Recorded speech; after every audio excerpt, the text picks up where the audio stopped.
Welcome to this retro episode of the Vital Point podcast.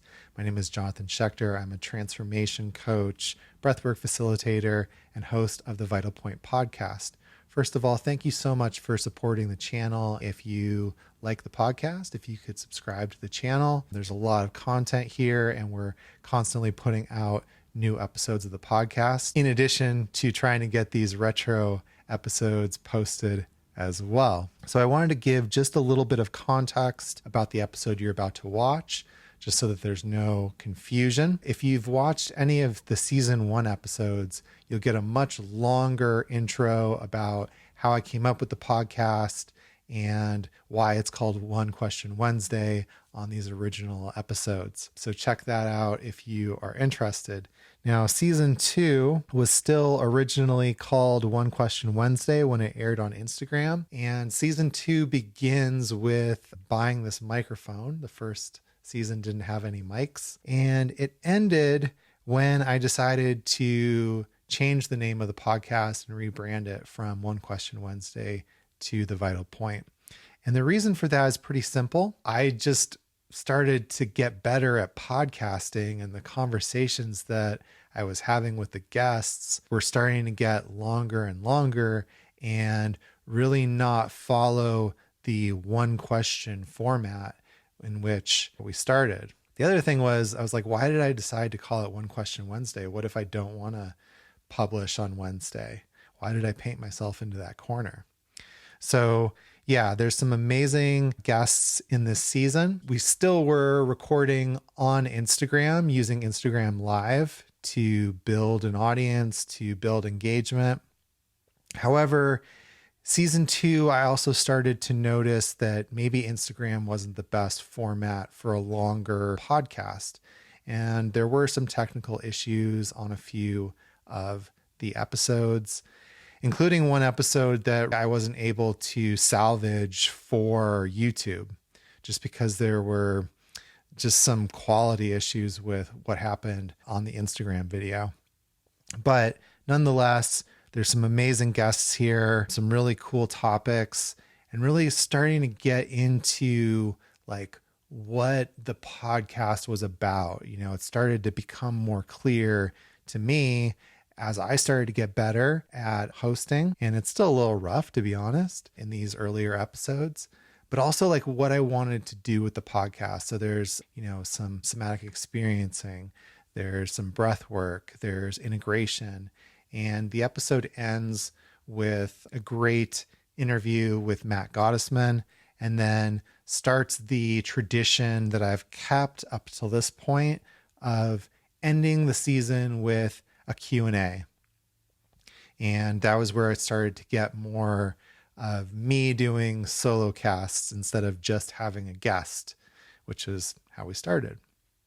So I hope you enjoy this episode that you're about to watch. I hope you are enjoying the new episodes that continue to be posted weekly here on YouTube and on all audio platforms. If you have been checking those out and then you're coming back to this retro episode, you might notice it being a little bit rough around the edges. But hey, that's how we grow. That's how we learn. And we all have to start somewhere, And if you're interested in learning more about breathwork, about psychedelic integration, about how to put some of these practices into your life to transform, definitely click the link below and get my free guide to using breathwork for integration. You'll also be subscribed to my newsletter, and there's all kinds of amazing stuff on there, including news about breathwork circles online that I hold, and if you're in Tucson, events that I hold in person. So again, thank you so much for supporting the show. Thank you for supporting the channel. If you know anybody that it would enjoy these podcasts, please share it with them. And like always, the vital point is to practice. We don't get stronger by reading about push-ups. So one of my goals with the podcast is to share all these different types of practices with you so that you feel inspired to go and practice them. So hope that you enjoy this episode. I'm just super excited and honored to have Matt Gottesman as a guest on the podcast this week. So Matt, welcome. Thank you, man. Thank you for having me here. I'm excited. Yeah. So Matt is just an incredible human being. He's an awesome writer. He's got an incredible podcast, Hustle Sold Separately, which you guys should be following if you're not already. And he puts out just incredible content on Instagram and in his newsletter about a broad range of topics. I know like a lot of the functional information that I've learned about cryptocurrency and NFTs has at least started from something that he's posted. A lot of the mindset work that he's done is awesome. Matt, I know you're also like a business strategist with some very prestigious brands. So you're just, you cover a wide spectrum. And we're just so thrilled to have you on the show.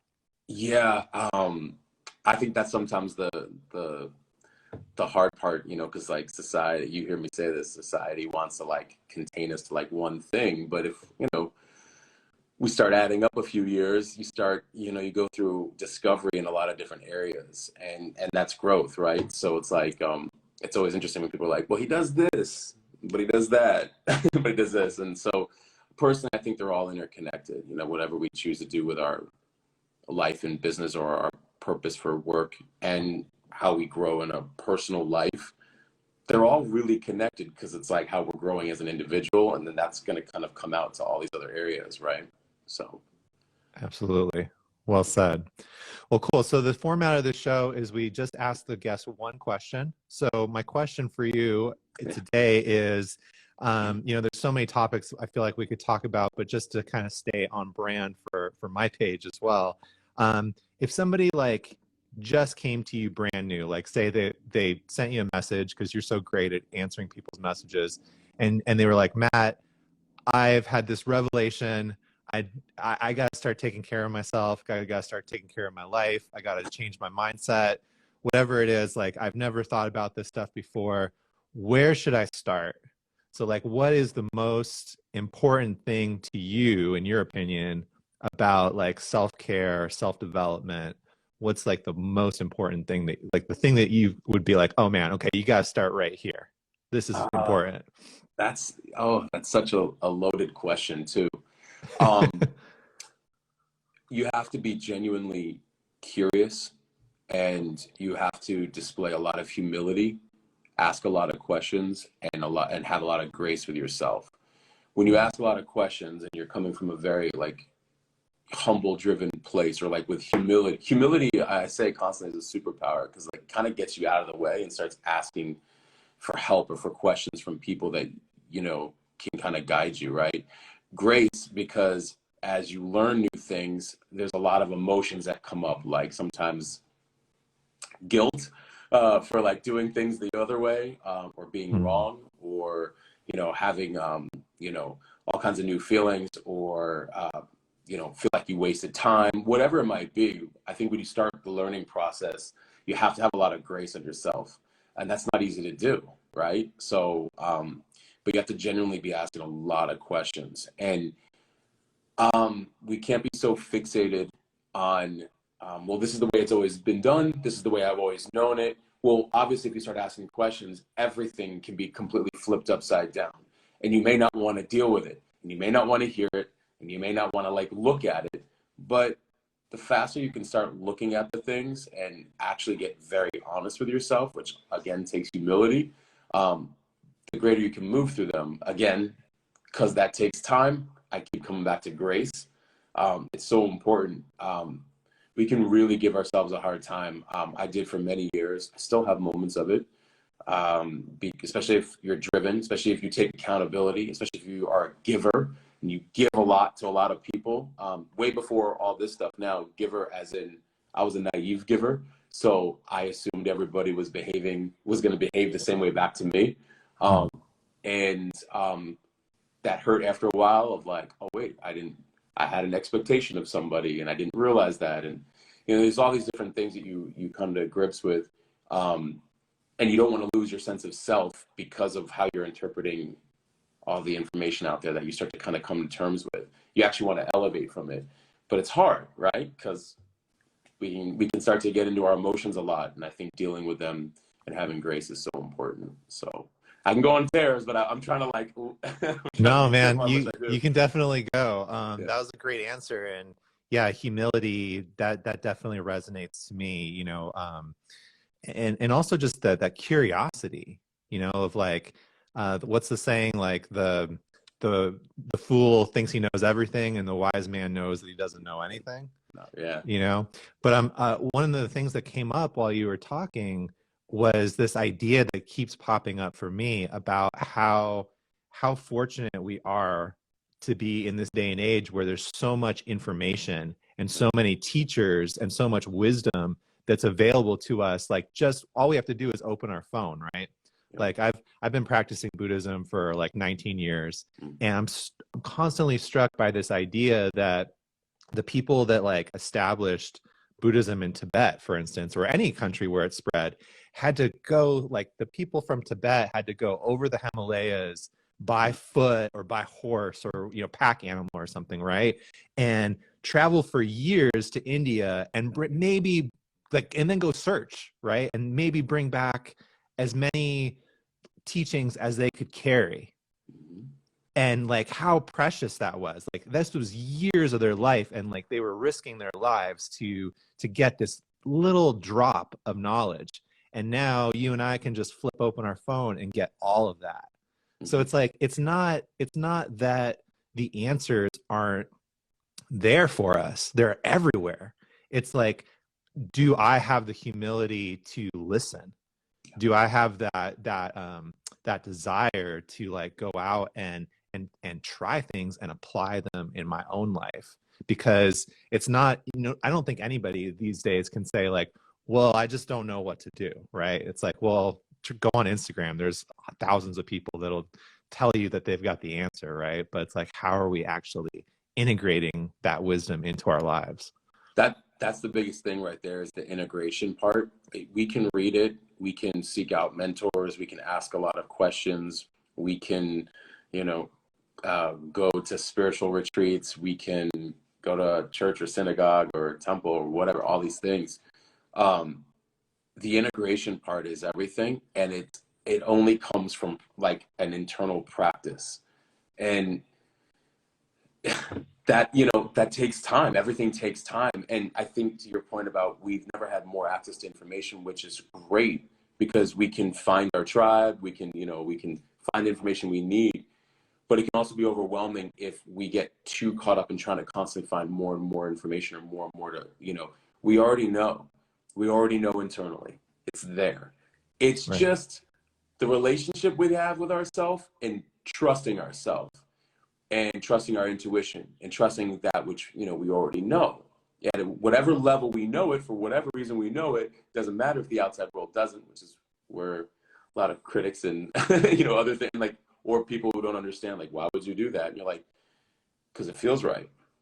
And so that relationship with ourselves is so important, and we're so giving of ourselves to everybody else. And it wasn't until I started really realizing, like, I guess I got tired of the quote, the most important relationship you can have is with yourself. It's like, yeah, but have you really thought about that? Like, have you ever actually treated you like, pick a best friend you have out there, literally start treating yourself that same way. And I know it sounds weird, but have conversations with yourself, and like, or, hey, what's going on? Hey, how you feeling? Why are you getting tripped up about that? What does Right. that really mean to you? What do you really want? Like, actually talk to yourself the way you would treat everybody else. What starts to happen is you start to form a very interesting way to integrate everything else, because how you start treating yourself and this kind of clarity comes out is how you end up interacting with everybody else. And I think it's Mm. also a way to integrate all the other information that we have access to, because we can take it and do it to ourselves. And it seems so simple because it is. And it took me many years to do that. So I tell anybody, like, if you can do it now, do it now, and then that practice. But yeah, that integration is everything. And I don't think we can fully integrate until we start having that relationship with ourselves. Yeah, that's so beautiful, and it resonates so much to me. Like, I remember having sort of this moment that just stopped me in my tracks, where I had a similar revelation, where it was like, well, wait a minute. If I was going to, like, my best friend, or even like a acquaintance, and was like, hey, I got this problem, or this is what's going on, Mm-hmm. and I shared with them, and they gave me back the message that I'm giving myself internally, Nope. I would tell them to go fuck off, right? Like I wouldn't take that from them. Like that's not a friendly way that, Mm-hmm. that's being communicated. So why am I treating myself that way? Right. And it's something, Right. my especially for people that are in these roles now where they are healing and helping and holding space for others. It's like, man, you got to treat yourself, first, the way that you want Yeah. to show up in the world. And like I constantly am talking about that with my partner, who's a licensed therapist. Sometimes she's come to me with like her own problems, and that's literally what I'll say is like, if you had a client in your office and they were telling you this, would you be giving them the same advice that you just like regurgitated to me right now about like your inner dialogue? Like, no, of course not. It's a So yeah, it's a beautiful, beautiful practice. And like you said, it is a practice, because like we've got our whole life worth of stuff that we've, accumulated. And then, depending on your philosophical beliefs, your ancestral beliefs, the collective beliefs, and all of that, to deal with as well. So there's definitely like no lack of inner dialogue to kind of work with and befriend, and to start to change that relationship with. To me, it's like, um, yeah, it's just how that if I can integrate it, then it reflects outwardly, and I believe that's yeah. what you're saying too. Yeah. I mean, having this open relationship with ourselves will end up being communicated out in everything else that we do. Um, a lot of the problems that this world is facing right now through division, we won't get into that or anything, is just like because a lot of the emotions are being communicated in the macro when the answers start in the micro. Mm. And it's once you have that relationship with yourself, you're going to treat everybody else differently, no matter what angle they're playing from. And it changes because it's like if you're treating yourself a certain way that's really good, somebody just lashes out at you like, hey, listen, yo, I appreciate it. You know what, like I don't do that kind of like convo. I don't really get down that way, and that kind of talk, but I'm here, like I'll listen to you, but I'm throwing that out, like I don't talk to me that way, so I'm not going to expect that anybody else to like allow that, but I hear you, like go if you want to talk. And so it forces honesty everywhere, because how you're treating yourself, you're like, whoa, whoa, whoa, whoa, like, do you know how hard I work on myself? Like, I don't have time to sound that way, like you to sound that way to me. But you're frustrated. I get you. Talk. Tell me what you're feeling. Boom. You disarm people so fast versus this constant like, yo, dude, why are you tripping on me? Like, or why you sound this? Or, people are just so quick with emotions. We cannot just keep reacting. We have to respond. And the only way we can respond accordingly is to know our emotions. So when somebody comes at you or a situation is also challenging you, because sometimes you are wrong. A lot of times we're wrong, right? It could be both. If we have a relationship with ourselves, I know one of two things happens when I'm being approached with something that I may be a role in it. Either I am accountable, I have to be accountable in that I may have, done something, and it's good to like hear it out and understand. That's how we get accountability. Or I have such a strong relationship with myself that I will not be easily swayed if somebody else is being triggered or tripped up. I can say, I hear you. Certainly not how I'm, that's not like how my intention, and certainly not how I've been behaving. So I'm going to kind of stand firm in this, and we can talk a little bit more about maybe why you're feeling that, and maybe that brought up some other things. So it's like we can stand a little bit more confidently. And the reason I had to learn that is because I used to take it on as a giver. I used to take it on from other people. If somebody were to like, oh, hey, this, and I would be, because like I'm driven, I'm a giver. I'm like, oh, okay, no, I get it. I thank you for sharing that with me. And I'd be hard on myself. And after a while, I was like, no. Like, if my intentions are really pure and I know where I'm coming from and are really good, you can't sway me. But it's also my job to be accountable and to be listening and to be like, because I may have missed something and I may have done something wrong and I have to own that too. So there's like this balance. But again, all that comes back from the relationship we have with ourselves. And I know everybody's like seeking outside validation and outside, mentorship and outside everything. And it's great. I mean, well, the validation, not so much, but ultimately, it's the conversation we have with ourselves daily. Yeah, I love that. And I love, it sounds like what you're describing is going from sort of that like golden rule of like, hey, you treated me this way, so therefore I'm going to react in kind, to being the change that you want to see in the world. So there's a lot of, that shows to me a lot of growth and a lot of grace, to bring it back to your original point of like being able to say, hey, I have boundaries for myself and this is what I will and will not tolerate, but I still love you. And I still know that even though you're angry or you're upset and you're coming at me with some weird energy, like I love you and I love myself to know that it's not personal. And like, what can I do to still help you in the face of that is incredibly gracious. Right. So, and like that's something that I feel like you embody in the work that you do and the way that you show up online is like, when I look at myself, like I'm a pretty new account. This is a new podcast. Like you didn't really have anything to gain by coming on here, but you, and I was like, man, this is a long shot. Matt's going to totally be like, I'm super busy, bro. And you were like, yeah, what can I do for you? And that was, to me, it was super, super gracious.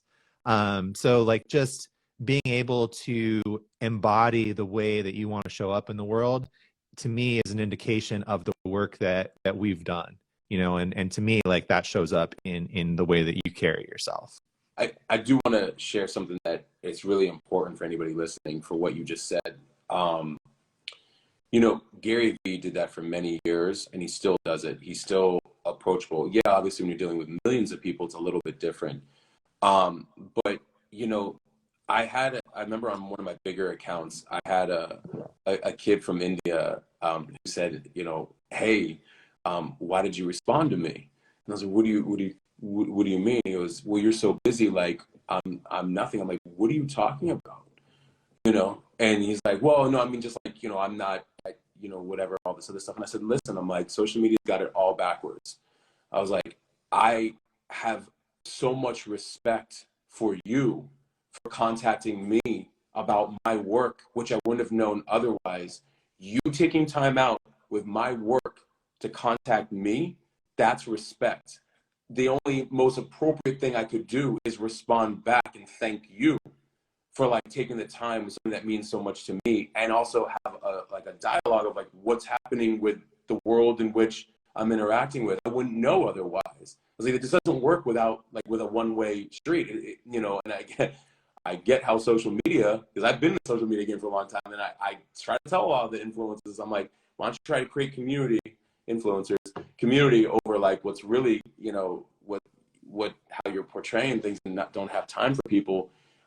Because it's a two-way street, and the respect is me showing it back, and I told this kid that, and I was like, you have any like clue like what that means to me in my work? And he hadn't thought of it that way. And he was like, oh man, like, thank you. I was like, thank you, and so I'm glad you did ask me, because at the same time, the respect is like, yeah, I would love to have a conversation about this stuff. Like, all that stuff, if something's new, if something's not new, if something's big, if something's small, like that means nothing to me. Like if we're going to have great conversations that can impact even 5 people or 10 people or something like that, like how incredible of an opportunity is that? And I think, in a transactional world, relationships are the future where we're heading anyways. And, when I geek out on that whole Web3 stuff, and times are changing. So I'm equally grateful. And I want anybody listening, like, if there's people you want to reach out to, yeah, not everybody will like respond. It happens to all of us, by the way. But the good ones, but the ones that vibe do, So yeah, so it's actually out of a lot of respect for you even asking me. So I'm like, absolutely, let's do it. Well, I appreciate it, and I really resonate with what you say, because like thinking back, one of the most impactful conversations that I ever had was with this old guy on the on the airport ride to get on a plane to leave China. And he was from Egypt.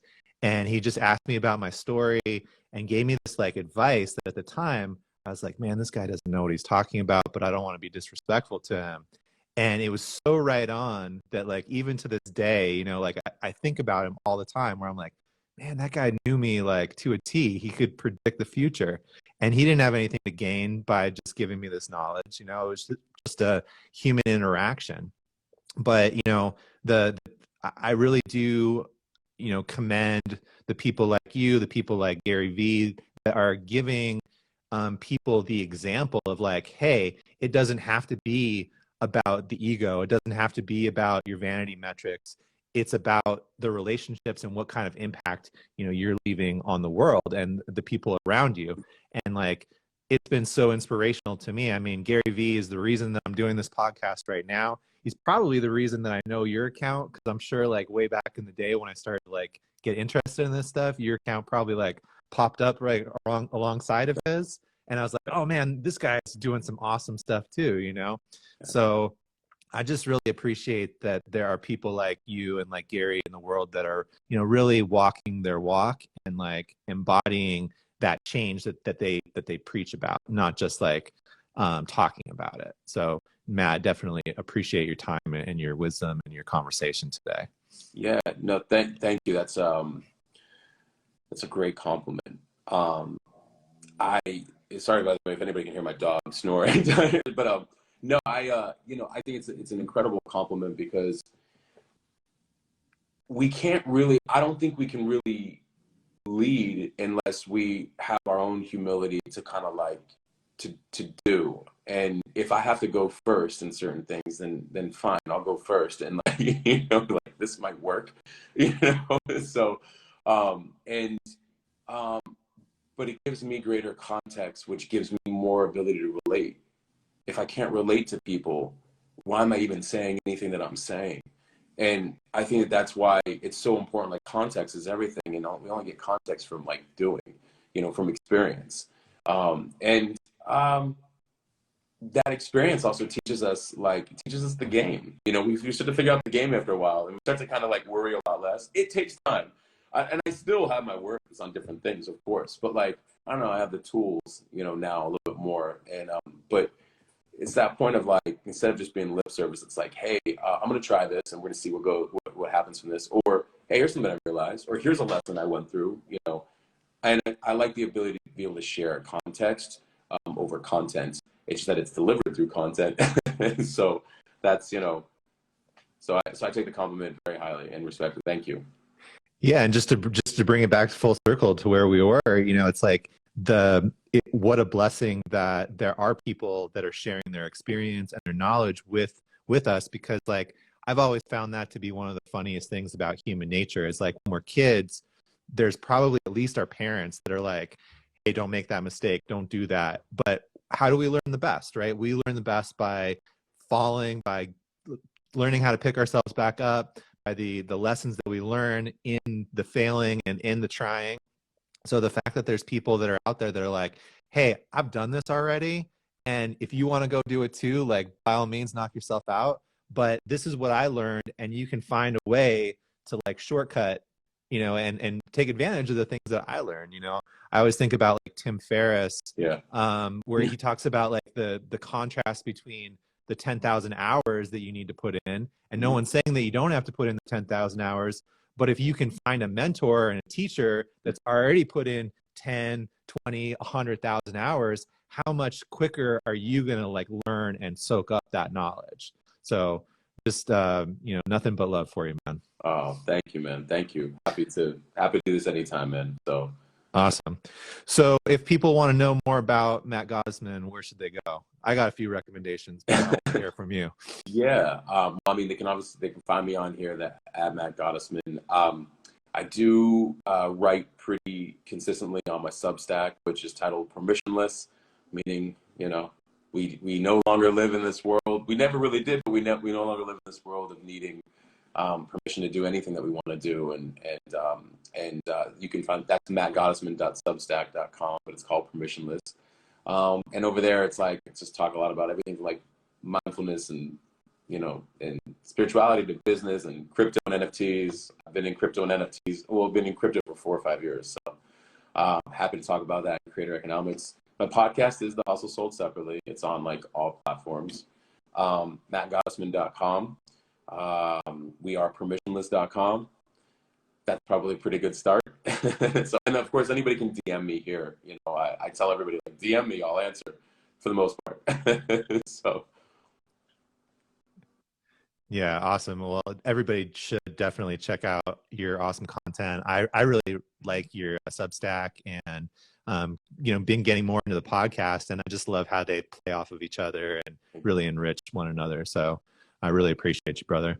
And thanks to everybody that tuned in for today's episode or is watching the replay. I really hope you enjoyed this content.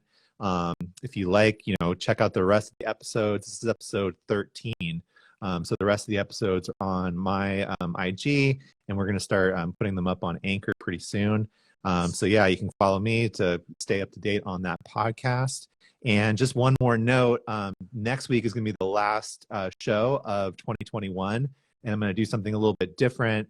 I'm going to take some questions by myself for once. So send me your questions, shoot me a DM, or I've been posting it on my stories, like a little prompt. So I'd love to hear your questions and be able to talk on them.